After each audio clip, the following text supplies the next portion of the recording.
जय श्री कृष्णा। मेरे Laddu Gopal Krishna blog channel में स्वागत है आप लोगों का। तो कार्तिक का महीना शुरू हो गया है, तो चलिए बात करते हैं कार्तिक स्नान के बारे में। कार्तिक स्नान कब से प्रारंभ हो रहा है, किन किन बातों का हमें ध्यान रखना है, कब समाप्त होगा, व्रत रखें पहली बार या ना रखें, क्या खाएं क्या ना खाएं, सूर्यदेव को पहले जल दें या तुलसी माता को जल दें, दीपक क्या सुबह शाम दोनों समय जलानी है, तुलसी जी को सिंदूर लगाएं या ना लगाएं, गर्म पानी से स्नान करें या ना करें। ऐसे बहुत सारे महत्वपूर्ण बातें हैं जो सारी जानकारी आज के इस वीडियो में जानेंगे। तो आप बने रहिए हमारे साथ हमारे चैनल पर। अगर मेरा वीडियो अच्छा लगे तो चैनल को लाइक और सब्सक्राइब करें। तो चलिए वीडियो शुरू करते हैं और सभी महत्वपूर्ण बातें जान लेते हैं। तो सबसे पहले आपको बता दूं, कार्तिक स्नान जो है ना शरद पूर्णिमा से प्रारंभ होकर और जो है कार्तिक पूर्णिमा पर समाप्त हो जाता है।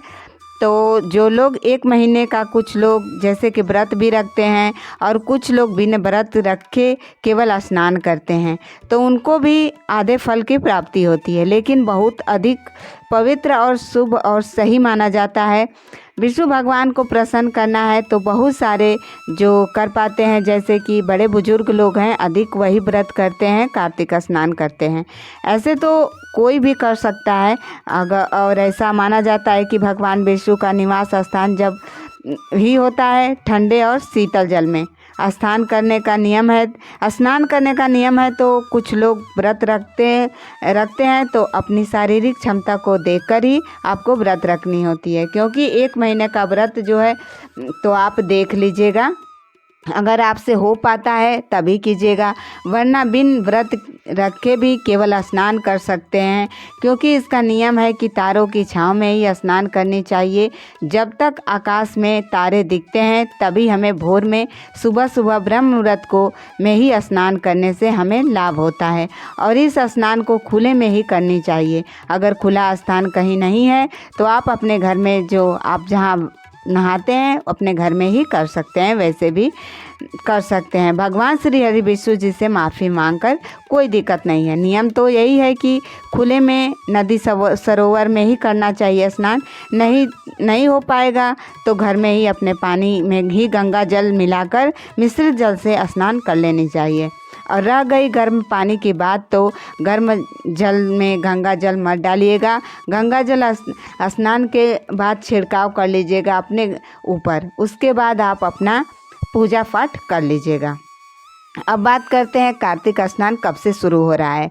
तो आपको बता दूं, पूर्णिमा के दिन से जो लोग शरद पूर्णिमा का स्नान करते हैं उसके अगले दिन से ही कार्तिक महीना का शुरू हो रहा है 18 अक्टूबर से। लेकिन पूर्णिमा का स्नान करके उसके बाद लोग कार्तिक स्नान करना शुरू कर देते हैं। जैसे पूर्णिमा से ही सुबह से ही ब्रह्म मुहूर्त में स्नान किया जाता है, बहुत अधिक लाभ होता है, और ब्रह्म मुहूर्त अपने में ही शुभ मुहूर्त माना जाता है।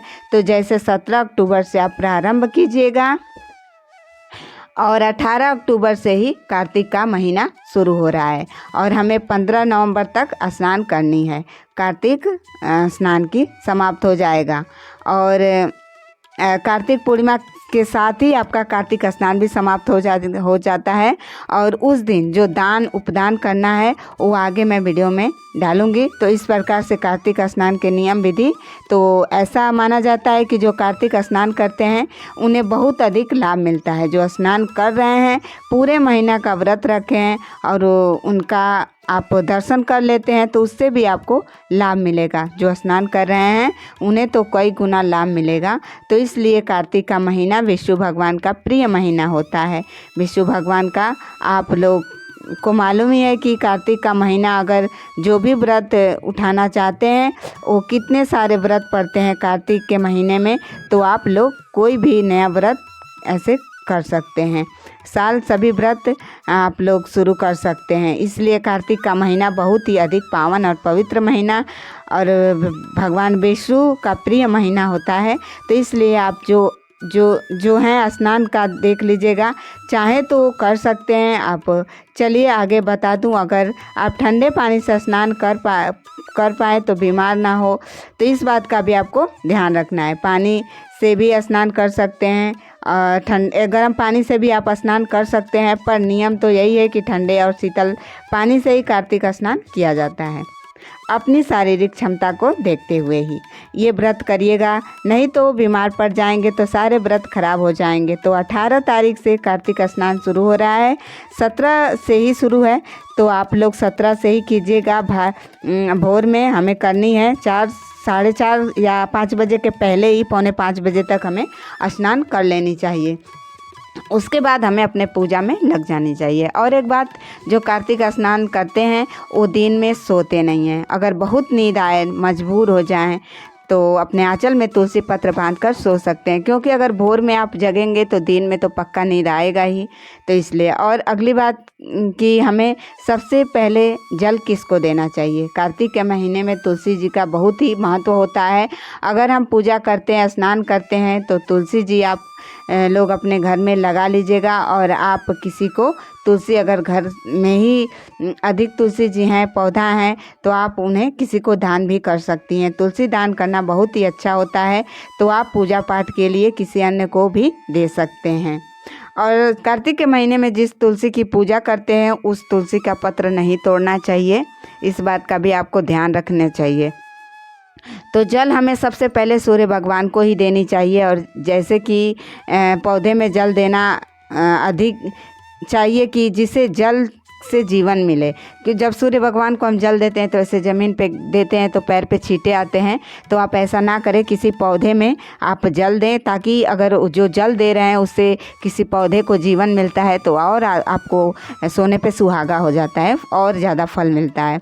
और भोर में सूर्य देव दिखाई नहीं देते हैं तो कोई बात नहीं, आप जल वैसे भी दे सकते हैं। उसके बाद तुलसी जी को जल देनी चाहिए, दीपक प्रज्वलित करनी चाहिए, प्रसाद चढ़ाते हैं।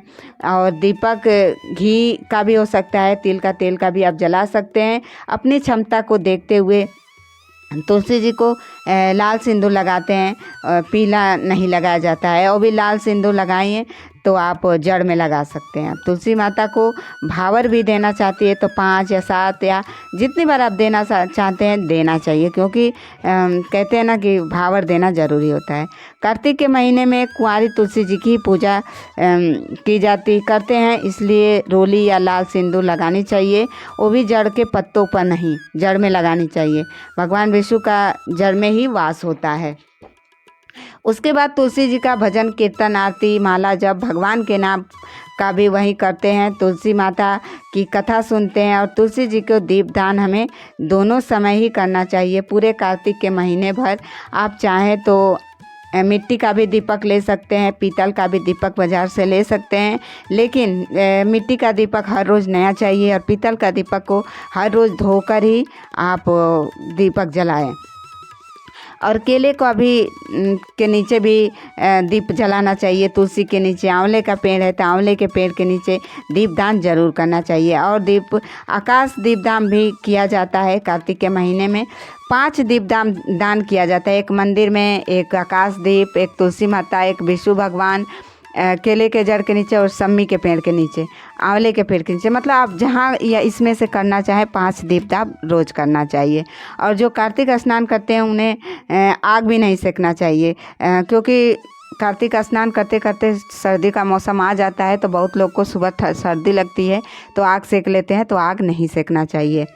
ज़मीन पर सोना चाहिए, यानी कि लकड़ी के चौकी या खाट पर, क्योंकि गद्दे वाले जैसे रुई वाले जो बिस्तर होते हैं उन पे नहीं सोने चाहिए। पर इतना कुछ बताएंगे तो करेंगे, अगर आप इतना कुछ बढ़ाएंगे, जैसे कि आप बिस्तर पे नहीं सोएंगे, ज़मीन पर सोएंगे, ठंडे पानी से स्नान करेंगे, तो हो सकता है आपका तबीयत ख़राब हो जाए। तो अपने हिसाब से आप देख लीजिएगा, कोई ज़बरदस्ती नहीं है।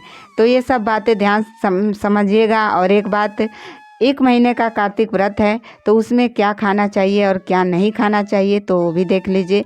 जो लोग व्रत नहीं रखते हैं, सिर्फ कार्तिक का स्नान करते हैं, तो वो सिर्फ शुद्ध और सात्विक खाना खाएं, यानी कि लहसुन प्याज ना खाएं। और एक व्रत से भी कम नहीं है, अगर लहसुन प्याज आप नहीं खाते हैं तो व्रत ही माना जाएगा। और जो लोग व्रत रखते हैं पूरी निष्ठा के साथ, वो लोग नियम है कि आपको किसी भी प्रकार की सब्जियां नहीं खानी है। इसमें आलू, कच्चा केला खाया जाता है, जीरा खा सकते हैं, चावल नहीं खाते हैं, तीना का चावल खाते हैं, आटा नहीं खाते हैं। और किसी भी प्रकार का दाल नहीं खाया जाता है। अगर दाल खाया जाता है तो सिर्फ एक बगला आता है, उस चीज़ का दाल खाया जाता है। नमक खा सकते हैं, सेंधा नमक भी खा सकते हैं, हरी मिर्च भी, जीरा, ये सब खा सकते हैं। मसूर की दाल, मूली, बैंगन, लहसुन, प्याज, ये सब नहीं खाना चाहिए। घी का सेवन करना चाहिए। आप चाहें तो घी का सेवन करते हैं तो बहुत अच्छा है। अगर आप सरसों के तेल का सेवन ना करें तो ठीक है। और ये हो गई कोई पाप ना हो, ब्रह्मचर्य का पालन करना चाहिए। आपके द्वारा कोई पाप ना हो, ब्रह्मचर्य का पालन करना चाहिए। किसी जीव जंतु को ना मारे, झूठ कपट निंदा से बचे, किसी का अपमान ना करे, व्रत रखकर सही नियम का पालन करना ही चाहिए, तभी व्रत का लाभ मिलेगा। और भगवान विष्णु का हरे कृष्णा मंत्र का जाप करें। और जितना हो सके आप भगवान विष्णु के साथ लक्ष्मी जी की पूजा अर्चना जरूर करनी चाहिए और सुबह शाम आरती भजन करना है। तो ये रही कार्तिक की सभी महत्वपूर्ण नियम विधि। और कार्तिक व्रत का संपूर्ण नियम विधि के साथ ही करना चाहिए। मासिक धर्म में आप स्नान कर सकते हैं, पर गंगा जल डालकर पूजा नहीं स्नान करना चाहिए। पूजा कर सकते हैं, मंदिर में नहीं जाना चाहिए। आप अपने मानसिक पूजा करिए। तो ये रही कार्तिक व्रत की नियम विधि। तो वीडियो अच्छी लगे तो चैनल को लाइक और सब्सक्राइब करें। हरे कृष्णा।